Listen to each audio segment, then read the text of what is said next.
Baik Bapak Ibu, sekarang kita masuk ke materi cara meningkatkan omset. Ini adalah materi yang advance Bapak Ibu. Jadi seharusnya Bapak Ibu sudah melewati tingkat basic ya. Tingkat basic itu semacam 6 pilar kualitas laundry, terus mesin-mesin semua udah ngerti, SDM sudah ngerti. Nah, baru Bapak Ibu belajar bagaimana caranya meningkatkan omset. Sehingga omset satu laundry seakan-akan seperti omset 5 laundry Bapak Ibu. Ya, dengan dasar begini Bapak Ibu, satu laundry itu rata-rata ya, kalau Bapak Ibu survei, ya, pengusaha laundry yang ada di Indonesia, itu rata-rata omsetnya kisaran 20 juta per bulan. Ya, itu rata-rata Bapak Ibu. Jadi, kalau Bapak Ibu survei pengusaha laundry itu, mulai yang omsetnya kecil banget, sampai yang gede banget, itu ada. Gitu. Jadi ada yang omsetnya cuma jutaan, bahkan ratusan ribu gitu kan. Ya, kecil banget sih kalau ratusan ribu. Ini omset maksudnya omset sebulan ya Bapak Ibu ya. Ada yang jutaan. Nah, kalau saya sendiri ratusan juta, ada yang puluhan juta, ada yang cuma belasan juta, bahkan ada yang miliaran gitu ya. Jadi rentangnya ini sangat sangat luas gitu Bapak Ibu. Nah, saya mau mengajarkan apa yang sudah saya alami, apa yang sudah pernah saya lewati, apa yang sudah pernah saya praktekkan di laundry saya sendiri. Sehingga laundry saya, satu laundry saja, itu omsetnya bisa ratusan juta. Ya, itu di Kelapa Gading, itu menyentuh 150 jutaan. Lalu digabung sama Cibinong, total bisa 200 jutaan lebih. Mungkin hampir 250 jutaan. Ya, itu semua karena saya menerapkan cara-cara ini, Bapak Ibu. Cara-cara saya meningkatkan omset ini. Kalau eh, diformulasikan cara-caranya seperti ini. Kita simak ya Bapak Ibu ya. Nah, pertama, apa yang saya lakukan? Saya menetapkan target pasar saya itu premium. Ya, pasar menengah ke atas Bapak Ibu. Ini adalah jalan pintas Bapak Ibu untuk Bapak Ibu bisa mendapatkan omset lebih besar.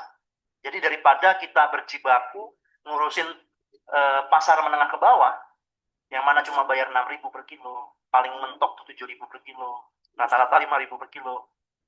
Kita kita berjibaku ngurusin itu Bapak Ibu, yang kelelahannya luar biasa. Ya mungkin kita bisa dapat barang yang banyak ya, cucian yang banyak, tapi kelelahannya luar biasa. Buat apa? Mending kita target pasarnya premium. Kalau target pasarnya premium, itu pasti barang lebih sedikit, jelas. Ya, tidak tidak banyak itu barangnya. Kenapa? Karena hanya orang-orang premium saja yang kita targetkan. Ya, jadi pengalinya besar, Bapak Ibu. Walaupun barangnya sedikit, pengalinya itu besar. Itu ya. Jadi kalau saya strateginya adalah saya buka laundry di tempat yang memang target pasarnya menengah ke atas. Oke? Okay? Nah, keputusan saya memindahkan laundry saya ke Kelapa Gading itu membuahkan omset yang luar biasa. Kan dulu laundry saya itu kan di Rawamangun sama Cipinang ya. Akhirnya dipindahkan ke Kelapa Gading. Yang mana Kelapa Gading itu adalah eh, kepala naga, Bapak Ibu katanya kepala naga gitu. Ya artinya di situ memang terkenal penghuninya itu menengah ke atas ya. Jadi target pasar saya itu bisa masuk ke premium. Tetapi nggak hanya Kelapa Gading, Bapak Ibu. Cibinong juga saya menargetkan pasar premium.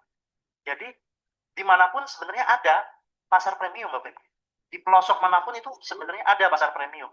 Jadi tidak ada alasan buat Bapak Ibu berkecil hati ya. Wah Pak saya nggak bisa Pak, saya daerah pinggiran. Nggak bisa gimana, saya Cibinong Bapak Ibu. Bahkan laundry saya itu bukan di Cibinongnya persis, tapi di Citerep. Di Citerep aja ke arah Gunung Putri Bapak Ibu. Jalan Karanggan. Itu disebutnya di situ bukan kelurahan tapi desa. Desa Puspasari. Nah bayangkan Bapak Ibu. Tapi saya bisa dapat pasar menengah ke atas. Di sana harga per kilonya sudah menyentuh 9.000 per kilo. Jadi lumayan Bapak Ibu. Karena pasar Cibinong memang sudah saya riset, itu harga pasarannya ada yang sampai 8.000 per kilo. Jadi saya suka Bapak Ibu. Nah, jadi nasib laundry Bapak Ibu itu tergantung dari target pasar Bapak Ibu. Ya Bapak Ibu mau mau bermain di pasar menengah ke bawah atau pasar menengah ke atas, itu pilihan. Kalau pasar menengah ke bawah, Bapak Ibu dapat barang banyak, rasanya senang gitu dapat barang banyak, tapi bayarannya kecil setiap barangnya. Tapi kalau Bapak Ibu pasar menengah ke atas, mungkin dapat barangnya sedikit, tetapi pengalinya besar. Itu ya. Nah, tapi bagaimana caranya? Supaya kita benar-benar menemukan target pasar menengah ke atas. Nah ini Bapak Ibu. Bapak Ibu harus riset. Pokoknya Bapak Ibu buka laundry di daerah yang harga pasarannya minimal 7.000 per kilo. Itu harga mati. Kurang dari 7.000, saya nggak bisa ngebayangin gimana perjuangannya nanti untuk dapetin omset besar. Ya, kalau bisa 8.000 per kilo minimal. Kalau bisa dapetin tempat atau wilayah yang sudah ada harga pasarannya itu 8.000 per kilo. Jadi kalau saya ke depannya ya buka cabang, saya akan pelajari saya akan riset tempat tersebut, apakah ada yang harga pasarannya 8.000 per kilo. Kalau nggak ada, saya nggak akan buka di situ. Begitu aja, simple. Jadi saya nggak mau buka cabang banyak-banyak, sekalinya buka harus berhasil gitu. Karena capek, Bapak Ibu. Buka cabang tuh capek, makanya saya malas buka cabang. Karena ketika buka cabang, capek beneran. Jadi bukan berarti, apa ya, saya sudah ngerti sana-sini, terus saya tinggal buka cabang, terus nyaman. Enggak, Bapak Ibu. Buka cabang itu berarti saya cari masalah. Buka cabang itu berarti saya bersedia direpotkan. Karena mau setinggi apapun ilmu saya, tetap ketika saya buka cabang lagi, itu saya merintis lagi, Bapak. Itu yang terjadi di Cibinong. Jadi capeknya luar biasa. Itu kita udah hidup nyaman ya, terus capek lagi gitu loh. Makanya buka cabang harus tepat. Kalau saya buka cabang harus tepat nih, nggak bisa gagal nih, nggak boleh nih. Rasanya capek kalau gagal, tapi ya nggak apa-apa, gagal juga nggak masalah, yang namanya kehidupan, Bapak Ibu. Tapi kalau bisa, kalau kita udah ngerti, ya kalau nggak seret, ya udah jangan diambil. Kalau saya gitu, pokoknya kalau saya tuh uh, saya mau ngambil sesuatu tuh, ya saya mau ngambil sesuatu itu, saya harus merasa nyaman sekali. Itu satu. Kedua, saya harus merasa ini sempurna, tidak ada cacat gitu. Nah, ketiga, saya tidak akan pikir panjang. Kalau saya masih pikir panjang, berarti ini nggak boleh diambil nih, karena terlalu banyak dipikir. Ya, jadi biasanya rasanya nyaman, kelihatannya sempurna, terus tidak pikir panjang, bagus banget, saya ambil tempat ini. Gitu. Ya, tapi selama saya tidak menemukan itu, saya tidak ambil. Di Cibinong sendiri, kenapa saya buka di Cibinong? Karena tahun 2019 saya ambil rumah di Cibinong. Ya, tahun 2019 saya ambil rumah di Cibinong, tapi baru buka laundry tahun 2022. Berarti saya meriset daerah Cibinong itu 3 tahun, Bapak Ibu. Jadi saya bersabar selama 3 tahun, ya sambil ngumpulin duit juga kan, sambil ngumpulin duit juga, biar sekalinya buka laundry ya, buka laundry itu buka yang gede gitu. Ya, memang modalnya agak besar, karena kita ngadain mesinnya, mesin pengering saja udah 15 juta satu biji. Kalau 4 mesin pengering sudah 60 juta, mesin pengeringnya doang. Ya, belum mesin cucinya, ya belum renovasi, belum sewa tempat. Ya, tergantung ya, kita biasanya dana kita tuh biasanya berapa gitu. Kalau saya, rumusan saya adalah ketika saya menghabiskan suatu dana itu paling tidak saya harus ada sisa 3 kali lipatnya. Itu udah aturan baku. Kenapa? Supaya hidup saya nyaman, Bapak Ibu. Tidak tidak gerasa gerusu, ya. Tidak dikejar-kejar apa namanya itu? Ya ketidaknyamanan, tidak dikejar-kejar rasa ketidaknyamanan. Kalau saya dalam bisnis yang paling penting adalah kenyamanan. Kalau saya nggak nyaman, saya tidak akan memulai sesuatu. Apalagi mesin diri saya ini proyektor, jadi saya lebih banyak harus menunggu undangan. Jadi harus ada sesuatu yang mengajak saya dulu, baru saya melakukan itu. Itu Bapak Ibu. Ya. Nah, lalu Bapak Ibu, supaya Bapak Ibu bisa dapat target pasar menengah ke atas, ini mau nggak mau ya, lebar muka minimal itu 4 meter. Ini seperti ini digambar ya. Ini dari sini sampai sini nih 4 meter minimal. Tidak boleh kurang dari 4 meter. Kalau kurang dari 4 meter, laundry Bapak Ibu akan dicap sebagai laundry remeh ya, sebagai laundry kecil, laundry yang tidak diperhitungkan. Tetapi kalau lebar mukanya minimal 4 meter, lalu tampilannya elegan, menarik dan terang dari luar ya, terang, dilihatnya terang, makanya lampu harus banyak, Bapak Ibu. Lampu warna putih harus banyak. Jangan dibuat remang-remang deh. Ini kan kita bukan kafe ya, kita laundry warna putih aja, dibuat terang. Saya juga sebenarnya senangnya warna remang-remang ya, kayak warna kafe, hotel. Cuma laundry ini Bapak Ibu, kita bersaing dengan laundry yang lainnya, kita samakan sama warna lampunya warteg Bapak Ibu. Warteg itu lampunya putih dan terang semua. Ya, masakan Padang putih, terang semua. Nah, kita juga seperti itu, terang semua. Jadi bukan berarti elegannya itu terlalu elegan ya. Elegan yang pas gitu. Elegan yang pas, menarik yang pas, dan terangnya tak harus terang banget. Nah, itu membuka aura Bapak Ibu. Ya, memancarkan aura laundry kita itu terpancar gitu. Itu percaya nggak percaya ya. Jadi ini yang saya lakukan di Kelapa Gading. Dan yang saya lakukan juga di Cibinong. Bapak Ibu datang ke Cibinong, itu tampilannya tuh megah luar biasa. Karena kebetulan di Cibinong itu kita ada di sudut ya. Sudut, jadi depan sama samping tuh kelihatan. Jadi megahnya luar biasa.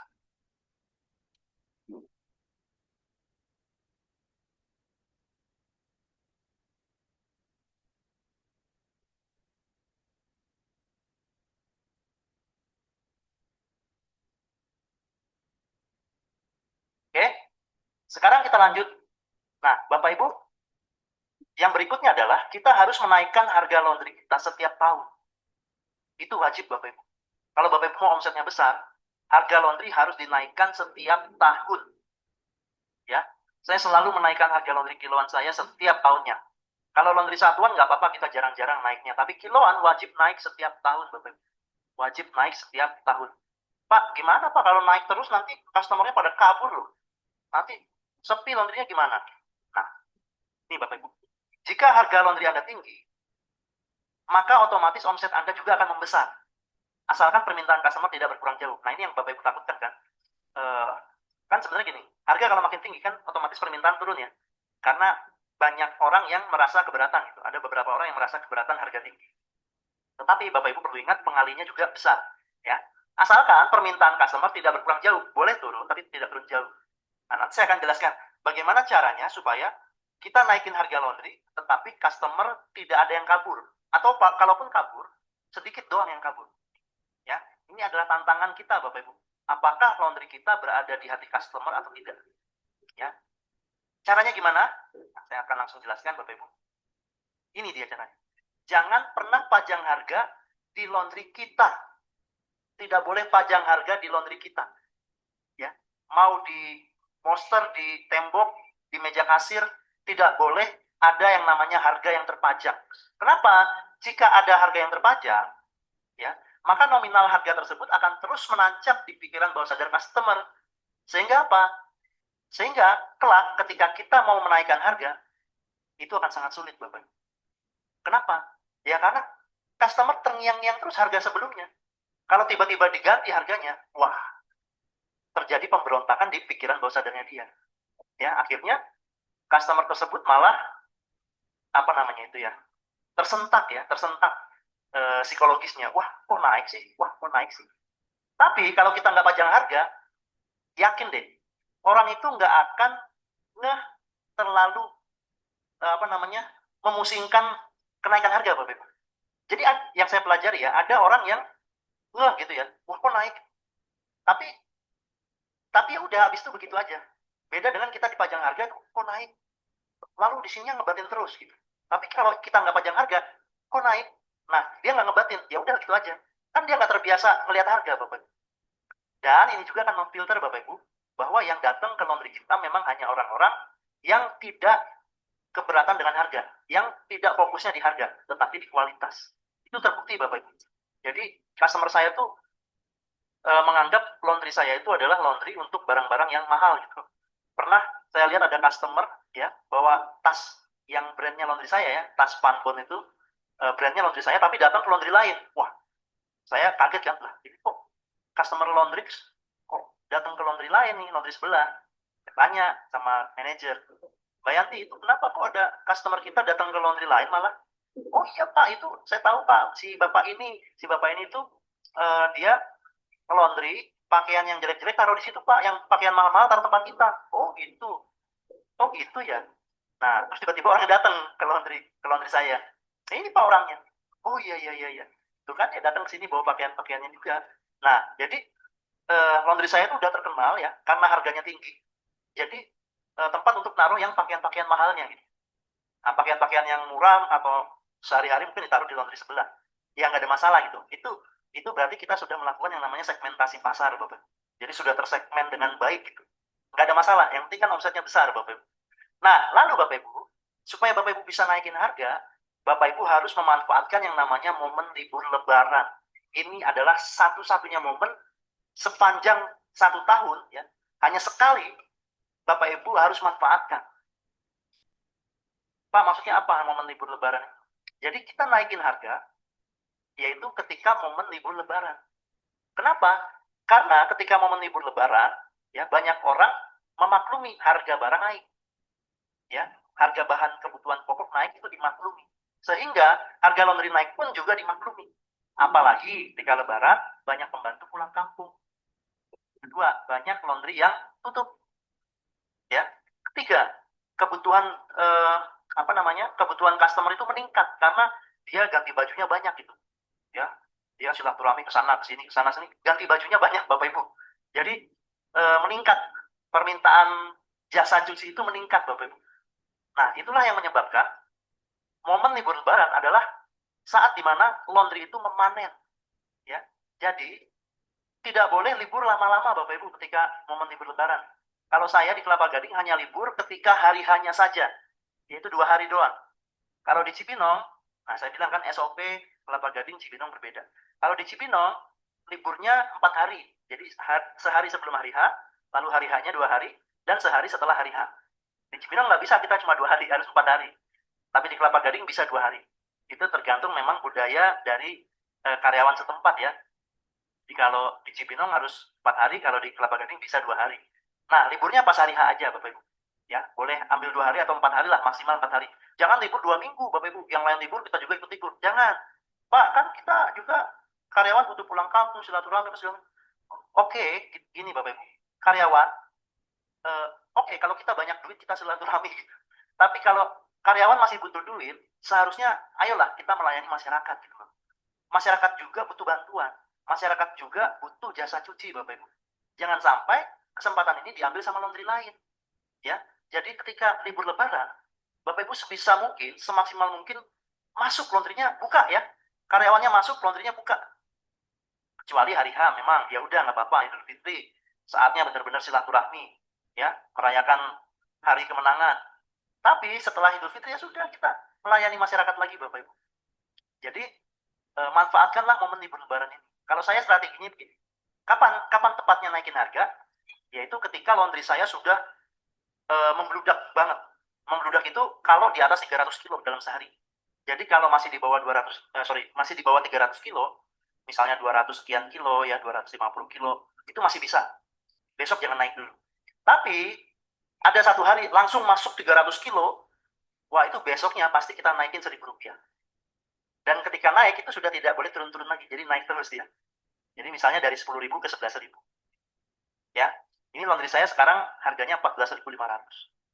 Ya, nanti pas lebaran kita mau naikin jadi 15.000 aja, naik GoPay aja.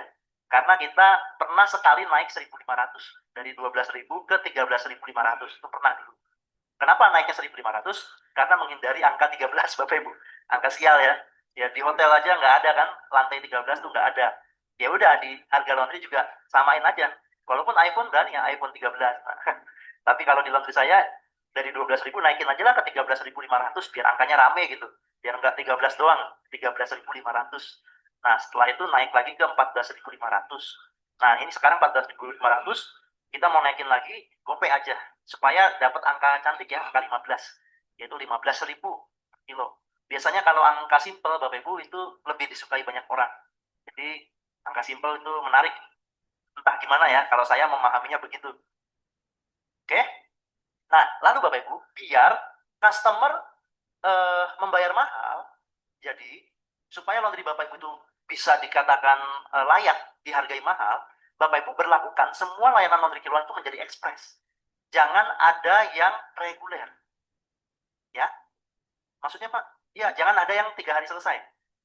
Semuanya dibuat 1 hari selesai, besok selesai. Bukan hari ini selesai ya, besok selesai. 1 hari selesai. Sehingga customer itu rela bayar mahal. Seperti ya, kalau di laundry lain 3 hari selesai, mungkin harganya 9.000 per kilo. Nah, di tempat kita, ya orang bayar 10.000 lebih mahal Rp1.000, tetapi besok selesai. Jadi ada nilai tambah yang luar biasa Bapak Ibu. Dan 1 hari selesai atau ekspres ya, ekspres itu saya sebut itu 1 hari selesai, itu di pikiran bawah sadar customer itu adalah sebuah kepastian dibandingkan dengan reguler 3 hari selesai. Nah, coba saya tanya ya, andaikan ini hari Sabtu Bapak Ibu, Bapak Ibu masukin laundry ya ke yang reguler 3 hari selesai.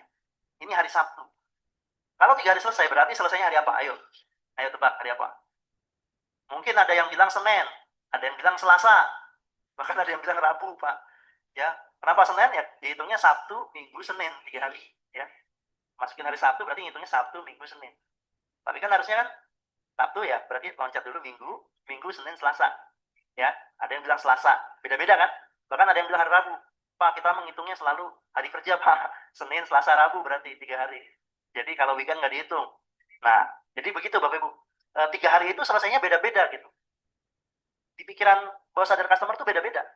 Nah, makanya itu membuat adanya ketidakpastian. Nah, tapi kalau 1 hari selesai itu lebih pasti pikiran bawah sadar customer. Nah, customer lebih suka sesuatu yang pasti. Makanya Bapak Ibu sudah membuat semua layanan laundry kiloan menjadi ekspres, tidak ada yang reguler. Sehingga customer dipaksa untuk mengambil pilihan yang mahal. Mungkin di laundry lain ekspresnya itu 15.000 Bapak Ibu per kilo. Kayak di kompetitor saya 15.000 per kilo, di saya 14.500. Lebih murah saya tuh. Kalau apple to apple sama layanan ekspresnya ya. Nah, tapi di saya nggak ada reguler. Di kompetitor ada reguler. Nah, bedanya begitu. Tapi memang kembali lagi beda tempat, beda SOP. Di Cibinong saya tidak terapkan seperti itu. Di Cibinong saya terapkan perbedaan tipis antara reguler dan ekspres. Jadi kalau ekspres itu 10.000 per kilo, kalau reguler itu 9.000 per kilo, cuma beda 1.000. Nah, sehingga orang mau milih yang mana. Nah, ternyata kebanyakan di Cibinong tuh lebih suka yang murah, lebih murah. Walaupun bedanya cuma sedikit, Bapak Ibu. Itu customer lebih suka yang murah. Nah, nanti kita mau bikin setipis mungkin gitu jaraknya, supaya orang ngambilnya yang mahal aja. Nanti mungkin kita bedain cuma 500 rupiah, Bapak Ibu. Jadi, kalau ekspres 10.000, kalau reguler 9.500. Nah, silakan cuma beda gopek, pilih yang mana. Ya, jadi yang saya bilang ya, beda tempat, beda SOP. Jadi kita harus sesuaikan, ya, sesuaikan dengan lapangan kita masing-masing. Jadi formula-formula yang saya bagikan ini disesuaikan sehingga jadi SOP. Gitu ya Bapak Ibu ya. Nah, inilah caranya supaya Bapak Ibu harganya bisa naik terus setiap tahunnya. Ya, jangan pernah pajang harga, manfaatkanlah momen libur lebaran dan buat layanan laundry kiloannya menjadi ekspres semua. Itu. Ini luar biasa Bapak Ibu. Bapak Ibu praktekkan ini, omset meningkat luar biasa. Ya, Pak, di tempat saya libur lebaran malah sepi loh, semua orang pulang kampung. Ya, riset Bapak Ibu. Coba trial and error ya. Jadi memang tidak semuanya bisa sama gitu. Kebetulan saya di Kelapa Gading ketika libur lebaran, itu rame Bapak Ibu. Ya, bahkan di tempat-tempat lain juga rame, di Cibinong juga rame. Saya nggak tahu kalau ada tempat yang kalau libur lebaran malah sepi gitu. Biasanya rame Bapak Ibu. Kembali lagi, pokoknya Bapak Ibu, inilah formulanya, Bapak Ibu sesuaikan dengan lapangan masing-masing. Oke?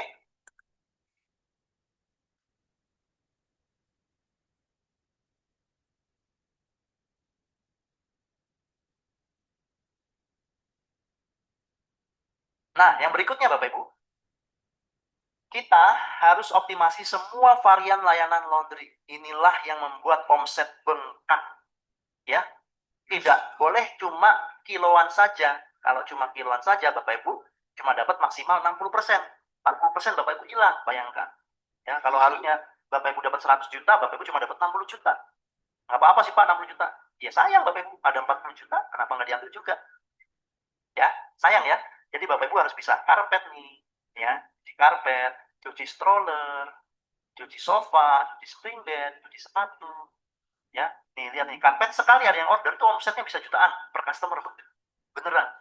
Ya, karpet itu nggak main-main. Ya memang ada customer yang cuma satu karpet, dua karpet, paling omsetnya cuma 75.000 gitu. Ya 100.000 kadang-kadang. Tapi ada yang 500.000, 700.000, bahkan 1.200.000, 1.500.000 itu ada Bapak Ibu. Sekali order. Ya, biasanya orang punya karpet tuh banyak-banyak gitu Bapak. Mereka punyanya banyak.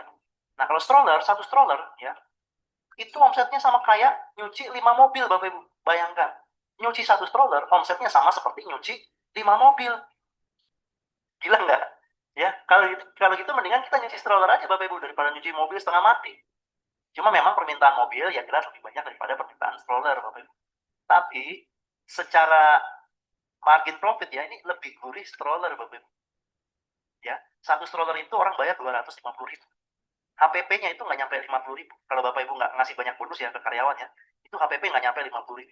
Tapi karena saya ngasih banyak bonus ya ke karyawan, itu HPP bisa menyentuh 50.000. Ya sekalipun begitu, masih untung 200.000 Bapak Ibu. Ya, HPP 50.000, untungnya 200.000. Ya anggaplah ada apa namanya biaya-biaya lainnya, ya 180.000 lah. 70.000 HPP lah. Ya kalau seboros saya ya biaya-biayanya ya. Kalau saya lebih suka karyawan tuh dapatnya banyak biar senang dan biar lancar terus gitu kerjaan Bapak Ibu. Nah, sepatu Bapak Ibu, setiap bulan di tempat saya itu masuk 200 pasang Bapak Ibu. Ini tinggal dikali aja 50.000 sampai 70.000. Ya. Kalau di tempat saya sekarang Kelapa Gading itu 55.000 harganya. Tapi sekarang sudah banyak yang harganya 70.000. Ya di tempat-tempat yang premium. Sepatu ini ganas juga Bapak Ibu. Karena permintaannya sangat tinggi, sangat tinggi. Saya udah riset di Google. Permintaan cuci sepatu itu sangat tinggi. Ya, jadi sayang banget kalau kita nggak mengambil ceruk ini juga, Bapak Ibu. Jadi harus bisa sepatu juga. Nah, sofa juga permintaannya tinggi. Sofa ini sebenarnya permintaannya lebih tinggi daripada karpet. Cuma pengerjaannya agak repot, ya. Kalau di Cibinong kita angkut tuh sofanya, ngerjainnya eh, apa namanya? Ngerjainnya ngabisin tempat gitu. Agak repot. Kalau karpet kan cepet ya, kerjanya cepet. Dan bisa juga sofa ini dengan cara kita home care. Nah, kalau home care itu boros di tenaga kerja, ya, dan di transportasi. Nah, itu belum pernah saya coba. Sorry, dulu pernah saya coba home care, cuma berhenti karena kendala di tenaga kerja dan transportasi. Waktu itu masih pakai mobil. Harusnya home care itu pakai motor aja, Bapak. Jadi kita nggak ada kendala di transportasi. Nah, ini kedepannya di Kelapa Gading saya akan mencoba metode home care. Cuma sekarang masih belum, ya. Sekarang masih sofa dan spring bed ini masih dilakukan dengan cara diangkut, ya. Tapi hanya untuk yang di Cibinong saja. Sofa ini bisa 100.000 per dudukan. Jadi satu sofa kan bisa 3 dudukan ya, 300.000 omset. Spring bed ini kalau yang gede ini bisa 500.000. Yang king size ya itu bisa 500.000 satu spring bed. Nah, Bapak Ibu harus bisa nih semua. Jangan cuma kiloan doang. Makanya Bapak Ibu, gimana caranya? Bapak Ibu harus nanti ya di pelatihan laundry sepatu, tas, dan helm, Bapak Ibu harus mendalaminya. Dan di pelatihan laundry karpet, sofa, spring bed, dan stroller juga harus mendalami. Sehingga Bapak Ibu laundrynya bisa semua gitu. Nyuci apa aja bisa. Ini ya karakter sepatu, tas, helm ini sama. Jadi kalau Bapak Ibu bisa nyuci sepatu, nyuci tas sama nyuci helm bisa. Sama dengan ini, karpet, sofa, spring bed ini satu satu ini apa namanya? Satu keluarga Bapak Ibu. Jadi kalau Bapak Ibu bisa nyuci karpet, ya nyuci stroller tuh bisa. Yang diguyur ini karpet sama stroller. Kalau sofa spring bed nggak diguyur. Kalau Bapak Ibu bisa nyuci sofa, Bapak Ibu bisa nyuci spring bed. Karena metode pencucian sofa sama dengan metode pencucian spring bed. Ya, metode pencucian karpet diguyur memang ada sendiri. Nah, stroller juga diguyur. Tapi karpet sama stroller ini lebih mirip ya cara pencuciannya. Gitu ya. Nah, nanti Bapak Ibu dalami di pelatihan laundry, karpet, sofa, spring bed, dan stroller. Nah, ini dia. Semua permintaan itu sebagian besar datangnya dari online, Bapak. Barang-barang besar ya, satuan, itu semua datangnya itu kebanyakan dari online. Hampir 70%. Ya, mungkin 80%, Bapak Ibu. Jadi, dan bonus bonus closingan online itu gede. Gitu. Jadi, manajer saya itu dapat setiap sekali closing itu 10.000 satu barang besar 10.000. Makanya Bapak Ibu harus belajar juga yang namanya digital marketing. Nah, nanti kita akan bahas sedikit ya di cara marketing. Kita nggak bisa bahas secara detail Bapak Ibu. Kalau secara detail bisa bisa sebulan. Ya, belajar cara bikin website bagaimana ya setengah mati Bapak Ibu ngajarinnya gimana. Saya juga coba-coba juga, cuma utak-atik sendiri juga, bukan yang ahli di bidangnya gitu. Ya, terus belajar SEO setengah mati sendiri. Bikin backlink. Wah, itu paling nanti saya akan kasih contoh-contoh ya apa yang saya kerjakan. Nanti Bapak Ibu wajib belajar sendiri, Bapak Ibu. Wajib cari tahu sendiri tuh tentang digital marketing karena itu ilmu yang sangat luas. Saya belajar digital marketing itu sejak sejak kuliah, Bapak Ibu. Saya udah belajar bikin blogspot, bikin apa namanya itu tulisan-tulisan di internet gitu ya. Belajar menulis, belajar apa. Itu investasi saya sejak kuliah. Jadi buahnya tuh manis ketika saya punya kendaraannya yaitu laundry gitu. Ya, jadi ilmu yang saya pelajari sejak dahulu kala sampai sekarang tuh kepake. Jadi Bapak Ibu belajarlah sebanyak-banyaknya ilmu ya. Karena sekalipun sepertinya tidak tidak akan terpakai, tapi ada aja yang terpakai Bapak Ibu. Ada aja yang terpakai. Ya, jangan pernah Bapak Ibu merasa eh, aduh, harusnya nggak usah belajar ini. Jangan, Bapak Ibu. Pelajari aja. Saya pelajari semuanya, Bapak Ibu. Apa yang bisa saya pelajari semuanya. Jadi, walaupun itu nggak kepake, nggak ada masalah. Ada pasti hal-hal yang bisa terpakai. Pasti ada. Kayak saya pernah belajar properti nggak pakai juga. Tapi pasti ada. Ada aja insight yang saya pakai. Saya belajar FBS itu nggak, saya nggak bisa ngiklan Bapak Ibu lihat FB. Paling cuma ngiklan kecil-kecil doang. Bahkan iklan apa namanya coaching program ini ya webinar ini dipegang oleh orang lain. Saya nggak bisa ngiklannya. Jadi ya ya begitu Bapak Ibu. Yang namanya kehidupan kita harus belajar terus, harus terlibat terus dengan perubahan-perubahan.